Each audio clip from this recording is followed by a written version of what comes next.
Good evening, my dear students. ꯑꯩꯈꯣꯏꯅ ꯃꯃꯥꯡꯗ ꯇꯧꯈꯤꯕ ꯀ꯭ꯂꯥꯁꯁꯤꯡ ꯑꯗꯨꯒꯤ ꯃꯈꯥ ꯆꯠꯊꯔꯛꯄ ꯉꯁꯤꯁꯨ ꯑꯅꯧꯕ ꯇꯣꯄꯤꯛ ꯑꯃ ꯂꯧꯊꯔꯒ ꯌꯦꯡꯉꯁꯤ. ꯂꯥꯏꯔꯤꯛꯀꯤ ꯄꯦꯖ ꯅꯝꯕꯔ 199ꯗ ꯅꯈꯣꯏ ꯂꯣꯏꯅꯃꯛ ꯍꯥꯡꯇꯣꯛꯑꯣ. ꯑꯗꯨꯒ ꯌꯦꯡꯉꯣ How is power shared in democracy ꯍꯥꯏꯕ ꯇꯣꯄꯤꯛ ꯑꯃ ꯊꯦꯡꯅꯔꯒꯅꯤ. ꯃꯁꯤꯒꯤ ꯇꯣꯄꯤꯛꯁꯦ ꯑꯩꯈꯣꯏ ꯉꯁꯤ ꯅꯩꯅꯗꯨꯅ ꯌꯦꯡꯁꯤ. In modern democracies, power sharing arrangement can take many forms. Some of the most common arrangements are given below. Hauji modern times the democracy chanariba countries sing asida power sharing tawbugi habadi power yenabagi arrangement je masi tongan mamawong matau kaya amada yenthoknabugi mawong set lei. Hariba power sharing arrangement tawbugi tongan ma form sing do madu jingdugi manungda khwaidigi common oiba khara lokhalakanda aikhoina ngasi nainaduna yengsi. Power is shared among the three organs of the government, that is, the legislature, the executive, and the judiciary. This may be called horizontal distribution of power because it allows different organs of government placed at the same level to exercise different powers. Such a separation ensures that none of the organs of the government can exercise unlimited power. Each organ checks the others. This arrangement also called a system of checks and balances. In a democracy, even though ministers and government officials exercise power, they are responsible to the parliament or the state assemblies. Although judges are appointed by the executive, the judiciary can check the functioning of the executive or laws made by the legislature. Sida haribasi yengsi power sharing tawnabase kana gi power yenthonabase kana gi marakta kamaina tawna yenagadagi han hamboina government gi organ ahum laikibado khoina mamangna thengnakiba kari no legislature ne, executive ne, judiciary ne. Hariba government gi organ ahum duda power ase sab manaba mawongda yenthoknagani haiba. Hariba government gi organ ahum duda chap manaba mawongda power yenthoknariba power sharing tawriba adugi mawong adubu aikoina horizontal distribution of power hairaga khangnagani. Kari gi damakta horizontal distribution of power hairaga khangnariba no haiba matamda different organs of government habadi government gi organ tongan organ ahum do madugi organ ahum do chap manaba level amada laihan chap manaba level amada lairaba matungda mahaki phang oibam thokpa tawbam thokpa power do functioning tawba yanabagi damaktani. Power function torpa matamda chap manaba level da laihalli adugi damakta horizontal distribution of power hairaga khangnaribani. Sigumba power separation tawbase habadi power yenthoknabase khaidoknabase masina kari kana hanbage haiba matamda lairiba government gi organ ahum do madugi organ ahum dugi manungda none of the organ amma hektana unlimited power sijanabadagi thingni habani. Unlimited power sijanaba yahande haba. Organ amana amada check tawnai amana amada yengsinai. Karama mawongda yengsinariba executive na tawgadaba thabakto judiciary na tawsalakpra natragana judiciary na tawgadaba thabakto legislature kambuna tawsalakpra haina amana amabu check tawnabagi mawong adubu aikoina sida kari haina khangnare system of checks and balances hairaga khangnare. Yare ko makha satharakpade yengo democracy chanaba country moiba taragadi madugi government dugi makha da leriba minister oisanu natragana government gi official chu oisanu makhoida minister oiba taragadi karigumba power khara di soidana fangani aduga government gi official oma oiba taragasu mahangna tawbo ngamba power khara madi soidana fangani. Hariba fangiba power ado mahangna mamonda power pire haiduna su mana tawning mamongda tawbudi yaroi parliament na piba chana kanglo niti niyom mayam do aduna tragana state assembly na piriba niti niyom mayam do madubu ngangna tawgadabani madudagi hentokna mahak mangonda power fangi haiduna hentokna ahenba power sijanaba kaidongwaida yaroi habani. Judiciary gi kanglupta yawriba judge singje masi executive kangbuna khanmani elected appointed tawni habadi judge singdo executive singna appoint tawni adubu executive na judge singdo appoint tawi haiduna su appoint tauba loigraba judgesingduna executive singdi natragana legislature gi mathakta check torokpa yai makhoi phangbam thokpa power makhoi tawgadaba power dudagi hentokna power sijinarakpra haibase masi judgesingduna check tauba yai sida example amma lorga yengse se ikui kuidribada ngasi ngarang dagi ikui kuidringa da thokhiba thodok ama Norway gi prime minister do madu Norway da chana gadaba COVID-19 gi mari lainana chana gadaba chana kanglon SOP kan haina ba duguma chana kanglon do maduda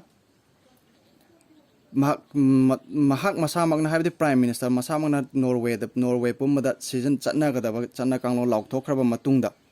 mahak masamak marks uptana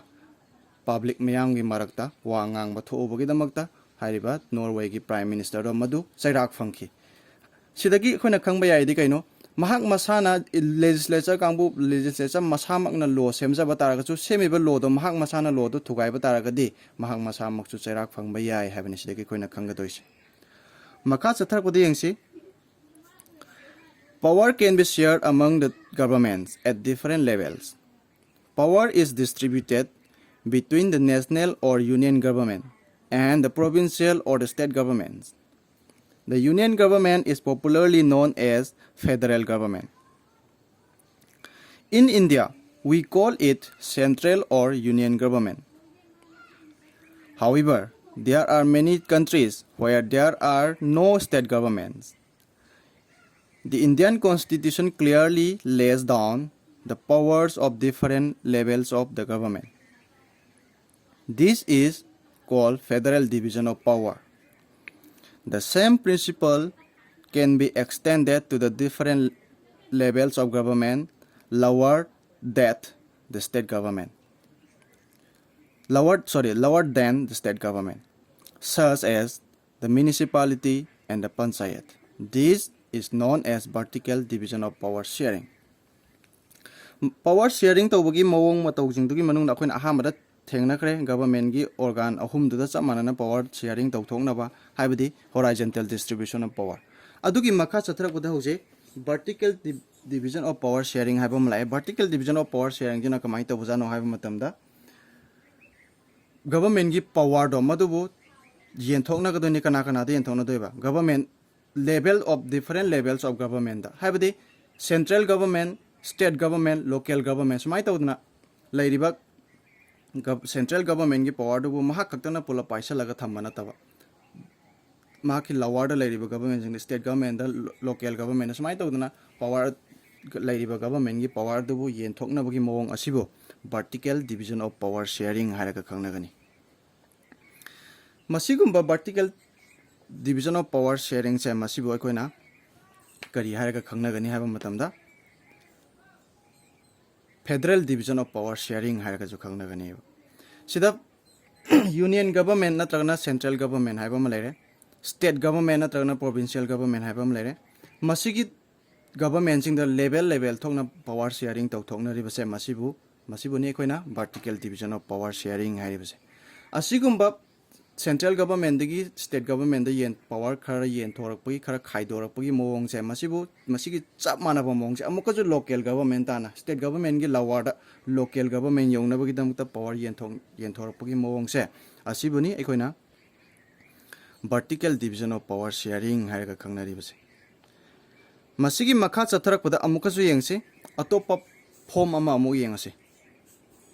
power may also be shared among different social groups such as religious and linguistic groups. The best example is community government in Belgium. This type of arrangement is meant to give space in the government and administration to diverse social groups. This gives minority communities a fair share in power. Ahum suba power sharing gi mawong asina kamai tawbujano haiba matamda religious group natragana linguistic group religious dharma manadaba tongan dharma manadaba kanglup mayam ama laiminaramba yai country mada aduga loan manadana ngangba mayam ama laiminaramba yai hairiba laiminariba loan manadaba religious manadaba lairiba kanglup khudingmakta sab manaba power yen thoknaba se power share tawna base masina kari to hanbage haba matamda ꯂꯩꯔꯤꯕ power sharing ꯇꯧꯕꯒꯤ ꯒꯚꯔꯟꯃꯦꯟꯠꯇꯨꯒꯤ ꯑꯦꯗꯃꯤꯅꯤꯁꯇ꯭ꯔꯦꯁꯟꯗ ꯅꯠꯇ꯭ꯔꯒꯅ ꯒꯚꯔꯟꯃꯦꯟꯠꯇꯨꯒꯤ ꯂꯩꯉꯥꯛꯄꯒꯤ ꯃꯑꯣꯡ ꯃꯇꯧ ꯆꯂꯥꯏꯔꯤꯕ ꯐꯪꯁꯅꯤꯡ ꯑꯗꯨꯗ linguistic loan manadana ngangiba kanglop khudimakta aduga religious group khudimakta makhoi makhoigi power ado karigumba power khara share tawba ngambagi khudong chaba ado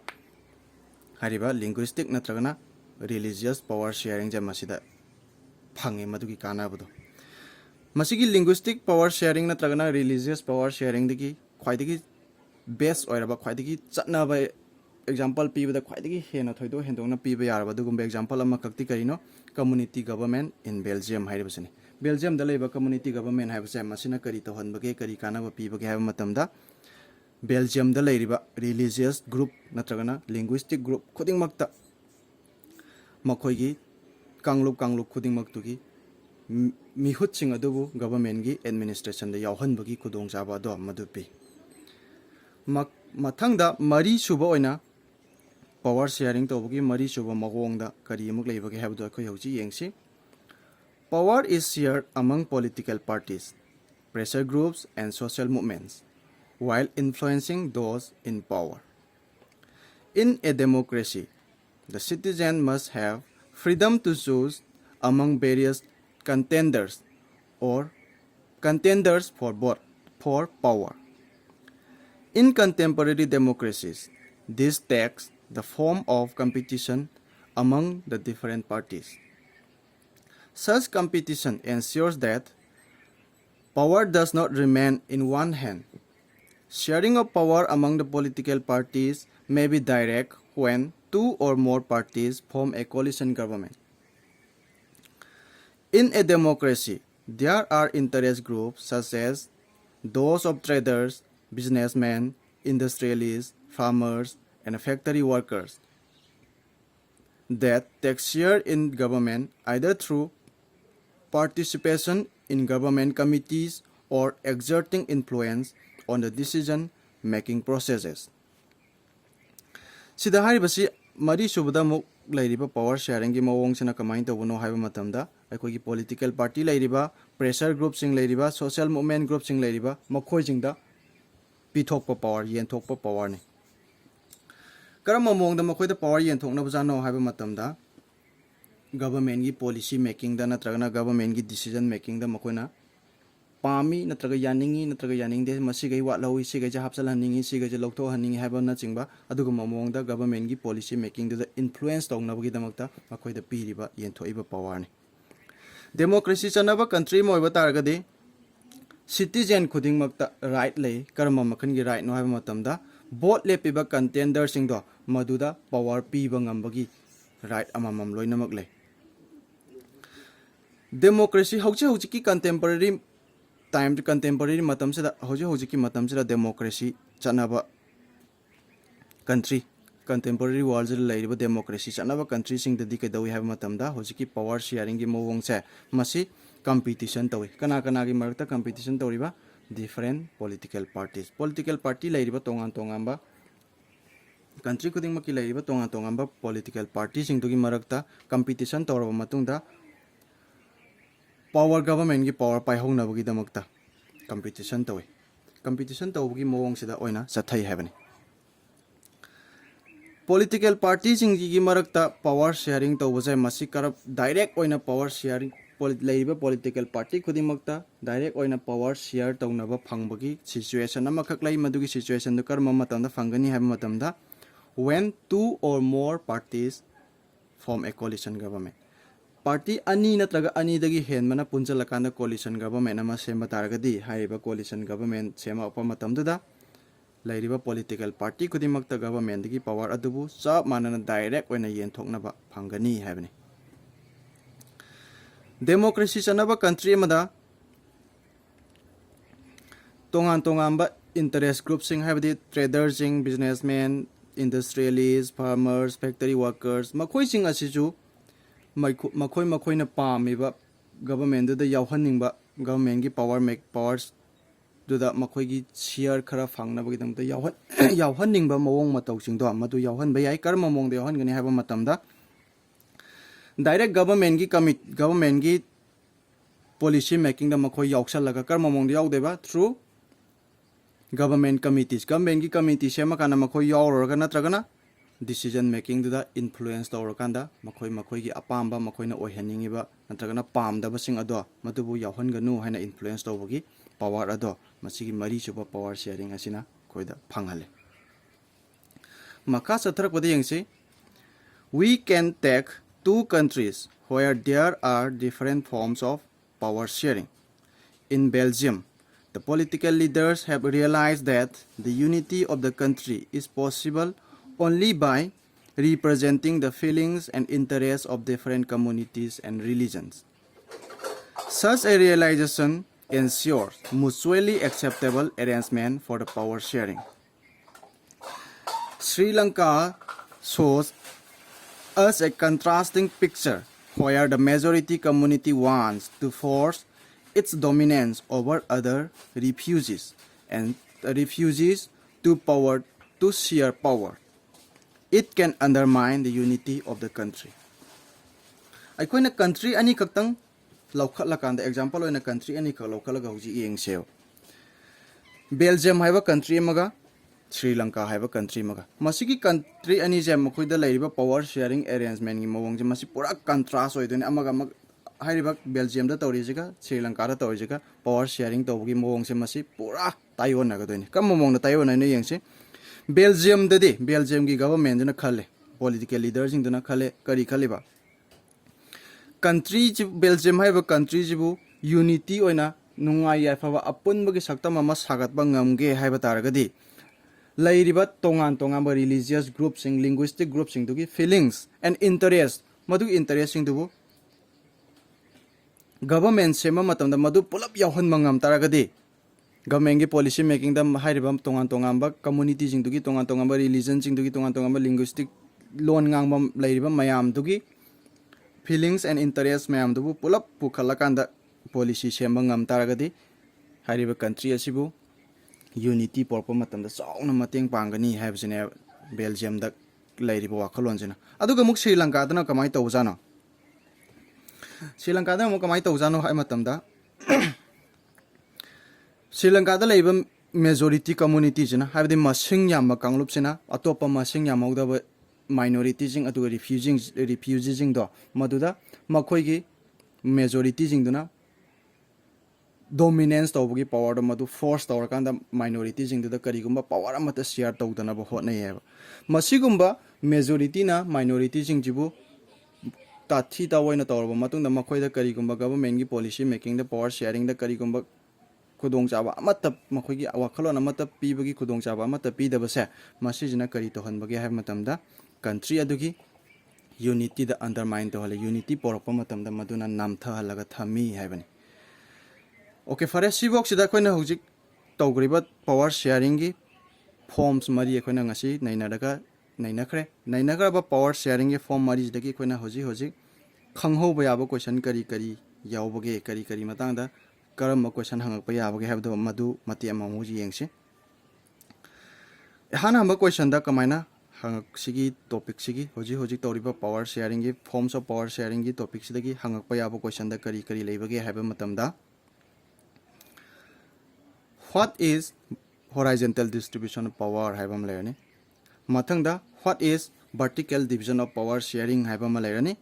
adugi mathangda what is checks and balance system haibam layani mathangda yango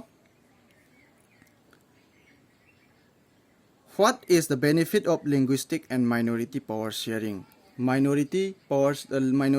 aduga linguistic power sharing tawbujigi benefit masigi kana ba karino haina hangpa question amaju laigani aduga atopa question amada give one example of linguistic and religious power sharing haba linguistic natrana religious power sharing tawgiba